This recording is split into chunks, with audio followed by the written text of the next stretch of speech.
Stonehenge is now available on Barnes& Noble, and it's possible to find it online on Amazon.com, BarnesandNoble.com, Target.com. Today I want to start new videos regarding the whole saga. And the first episode is the Duke, which is the beginning of the saga. And in this episode you find the background of Banetti Otello, the professor.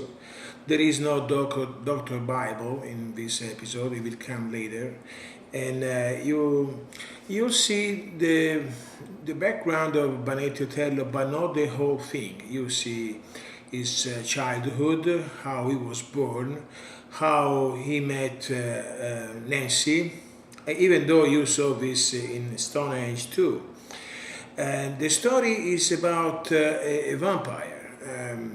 During the French Revolution, Duke Drax, which is the vampire, is a nobleman and it's a churchman.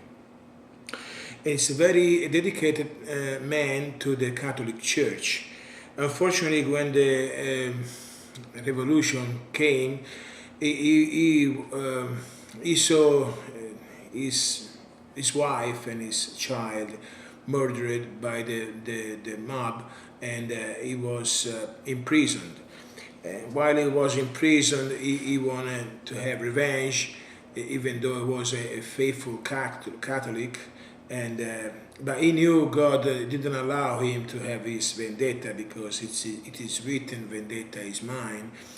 So he did something unspeakable and he became a vampire. And he wanted to have revenge with the people who killed his wife and child. But after a few days, he was able to accomplish just partial of his task, and he was imprisoned in a casket and put on a mystic cycle like Stonehenge in a church. Chained, the casket was chained and it was surrounded by crucifixes. And you are thinking I'm giving you the whole plot line. Instead, this is just the beginning, and it's just, I would say, the background of the story. Banetti, at present time, discovered the coffin and it's intrigued by the story, who received by a guide. And he goes to a bishop and asks questions, and he thinks really that he can discover this mystery.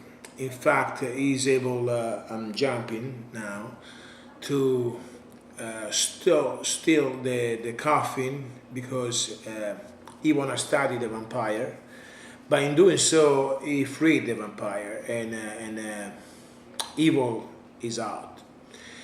I can't tell you more. I want to just tell you that in some way he's able to fight back the vampire, but when he is able to overcome the vampire, he become crazy. He lost all his faculties and his memory, and the vampire disappeared. Once again, the story starts from now on. Even though to build the story like this, it's intriguing because you see many interesting things, but when you think the story is over, in reality the story begins. And I want to read you what Michael Haddad, the guy who works for Paramount Classic, wrote about the screenplay. He says, Banetti must hunt down and destroy the evil he has released. A firm unbeliever in God, only faith can save him now. Banetti wins the battle with Drax, but loses his mind as a result. It takes 2 years for him to recover his memory and mental health, but as he does, the vampire returns stronger than ever. In fact, it seems unbeatable. Banetti and Nancy, which is his wife, no, at that point she's not his wife, as fiancée, have to discover why such dedicated churchmen as Drax would willingly become a monster in order to learn how to kill him once and for all. With the help of Drax journals and the living tapestry, Banetti and Nancy set up a final stage for the vampire. Superstition versus faith. This is the real theme of the book.